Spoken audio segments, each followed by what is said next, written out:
Hi everyone, and welcome back to the COVID-19 awareness series. My name is Matt Takai. I am one of two hosts for the series, and in today's topic, we will be looking at how to deal with isolation and fear during the pandemic. And today's guest is an LA-based nurse at the frontline of the pandemic, and it certainly seems now that the world has opened up and acknowledged the importance of these previously unsung heroes across the healthcare industry. And today we are lucky to have one of them with us. Welcome back, Alyxandra Bailey. Hi, Alex.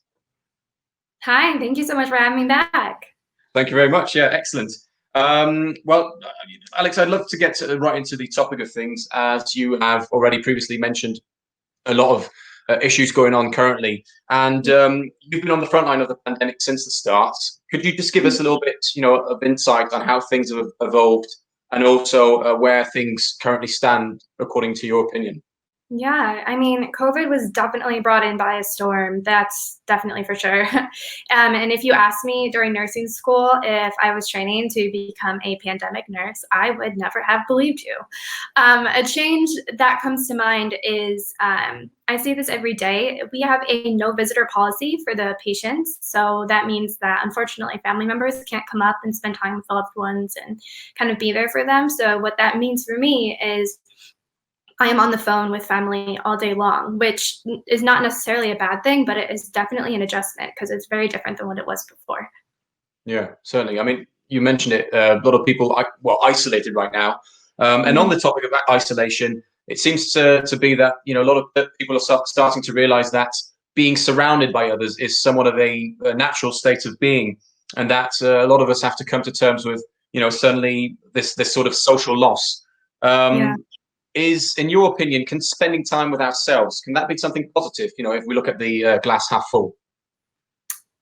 Yeah, I think it's definitely you can definitely look at it as full. And I also think that this isolation is a huge test to everybody's mental wellness.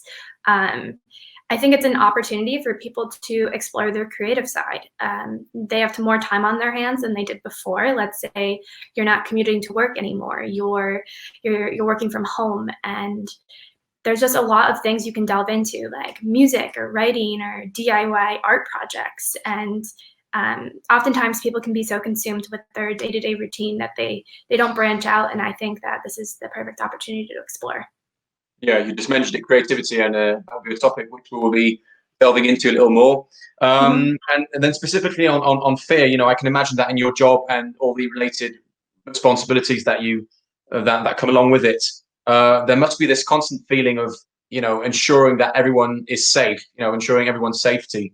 Um, that feeling must have been taken to new extremes. So can you sort of tell us, how courage has played a part in all that? How have you experienced courage around yourself, and how have you been able to overcome fear? And there's been, reason, of course, for a lot of fear. Yeah, 100%. Fear is definitely relevant and is very much present. Uh, the fear comes from the unknown and how I'm going to handle the unpredictable. So I can really only plan and prepare for what I'm aware of, for what I know.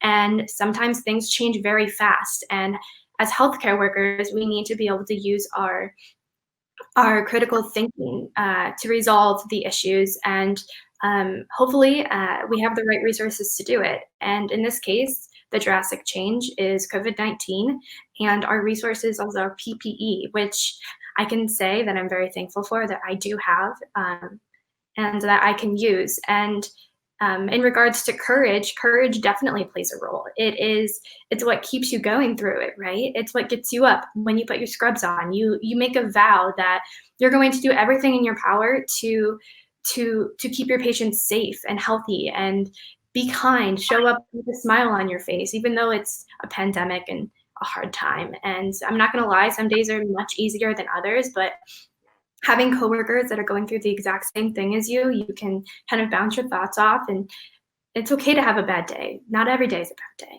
And yeah, combating the fear and the unknown it's nice to have some people with you to do it. Yeah, well, you guys have certainly been a symbol for responsibility and teamwork, especially, I believe, must have been a very important factor, or keeps being a very important factor in in your industry and in many other industries, of course, as well. Any last words on in terms of staying connected, in this whole context of isolation and fear, Alyx? Do you have any other suggestions on that? Yeah, definitely. So thank God social media is so prevalent now. There's Zoom, FaceTime. There's a lot of ways to stay connected with family and to keep in touch, which is super important. Yeah, definitely. Well, thank you very much anyway for joining us, and we will be seeing you in the future as well on a couple of other videos. Guys, and don't forget to check out also the online digital publications that we have on offer, especially or including other resources, of course, on our website. Make sure to check them out. They are accessible from your smartphone, from any other devices. And thank you very much, Alyx, for joining us today. Stay safe, guys. Yeah, thank you very much. Take care of yourselves. For Mental Health California, my name is Matt Takai. See you soon. Bye.